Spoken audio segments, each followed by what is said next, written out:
seen the other thing. It's Wolverine. So anyway, we have that theater is where the original West Side Story play, the original Funny Girl with Barbara Streisand, the original Mame with Angela Lansbury, the original Follies with Dorothy Collins and Alexis Smith. The musical Cats ran there for 18 years, and everything we got the Kitty Litter, the musical Mamma Mia moved in. That building, though, was not originally a theater. It was originally a big stable. Before this area was Times Square, it was called the Longacre Square, and they used to sell horses and carriages here. And that was the American Horse Exchange. And critics used to say in the early years of the Winter Garden Theater, it was turned into a theater in 1911, and critics would say if they didn't like a show, they said you could still smell the horse manure there. Everyone's a critic, what can I say? So, the first theater was built here in 1895, and every night since then, almost every night since then, there has been live performances in Times Square. Never more than a couple days would go by without a show going on until March of 2020. They had to close down all of Broadway due to COVID for 18 months. Now it is reopened. They got everybody back in rehearsal. They got all the shows reopened, and now Broadway is back and bigger and better than ever. And on your right, you'll see the TKGS discount ticket booth, where you can buy discount tickets to Broadway and off-Broadway shows.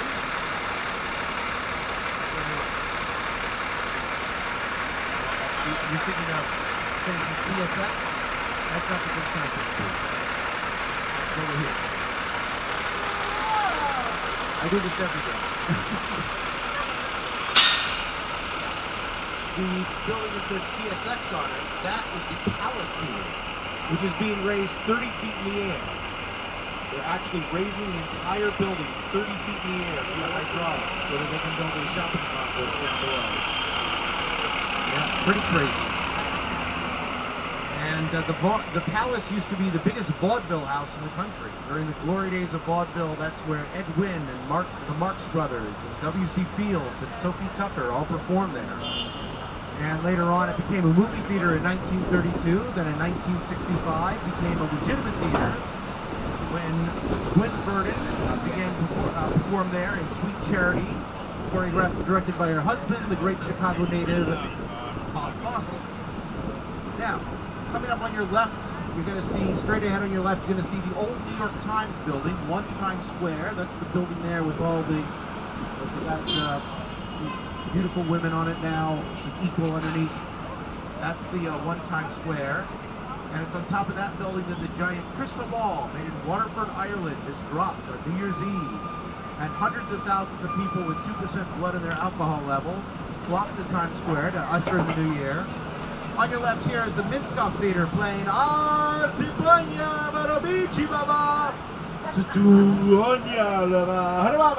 Lion King. Now if you want to go out for a real great New York dinner, you're going to want to go to Junior's here on your left. Founded in Brooklyn in 1950, famous for their cheesecake, which is delicious. The Booth Theater on your left, on your right, the Music Box Theater, playing Dear Evan Hansen, yep. The Schonfeld Theater on your left, and we have the Jacobs Theater. And then we have here on your left this is the Golden Theater, which was playing the play Hangman, but they are loading it out now. This is called a loadout. When the show closes, they got to take everything out of there. Nothing left but the stage. So yeah, Times Square every year. That's where they crowd into Times Square. We call it Times Square because in 1904 the New York Times was in this area, and they've been here ever since. So they've had 3 different buildings in Times Square. Yeah, I've never lived more than 100 miles outside of New York City, and I got to tell you, you couldn't pay me enough to go to Times Square on New Year's Eve. I'm sorry, they corral you in there like cattle. There are no restaurants. There are no restrooms. No. Invest in Depends before Christmas. You'll make a fortune. So one cool thing about the Times Square area is that there's a real symbiotic relationship between all the restaurants and the theaters. So if you if it's 7 o'clock and you have an 8 o'clock curtain, go to one of the restaurants and just tell them we have an 8 o'clock curtain. They know how to get you in and out in time. This is New York. We do things fast here. There are 2 speeds in New York: fast and get out of the way. And a great place to get dinner will be coming up on your left here, and that is Restaurant Row. Restaurant Row here on your left. There are a number of great restaurants here, including Barbetta, the oldest Italian restaurant outside of Little Italy. Frankie and Johnny's, which is a famous steakhouse. Joe Allen, a popular showbiz restaurant. Okay, about to come up on your right now will be Engine 54, Ladder 4, Battalion 9, the most visited firehouse in New York City. And I regret to say one of the hardest hit firehouses on 9/11. They had 15 of their brethren died on that day. They have a fire truck in the Smithsonian which was smashed down to 2 feet. And they're the official fire department of the theater district, and their slogan is, "We never miss a performance." On your left here we have the World Life Plaza, which is on the site where Madison Square Garden number 3 once stood, which is where Marilyn Monroe sang to John F. Kennedy.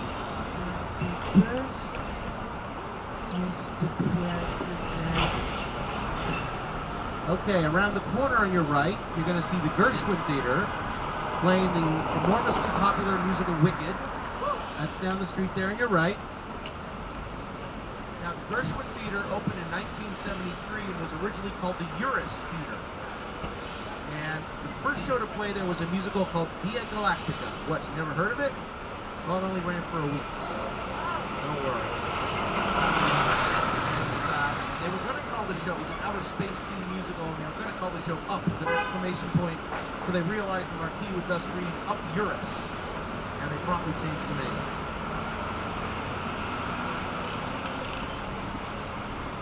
Okay, we're about to cross Jerry Orbach Way, named for the actor Jerry Orbach, who you might know best from the TV show Law & Order, or from, he played the dad in Dirty Dancing, but he was also a major Broadway star. He originated the role of El Gallo in the off-Broadway phenomenon The Fantastics, and then later was also in the original Broadway cast of Carnival, Promises, Promises, Chicago, 42nd Street. And he was, before he died, he was declared a living landmark of New York, and they named the block here, which is right where his apartment building was, after him. He also had 20/20 vision his whole life, so he donated his eyes to an organ bank before he died. I mean, they waited till he was dead.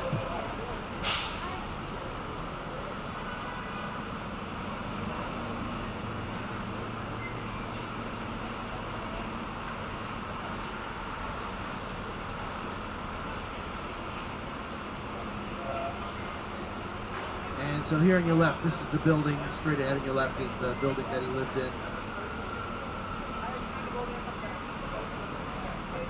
Can't come to New York without experiencing gridlock traffic. That's what this is. New York is laid out on a grid, so when it all locks up like this, we call it gridlock.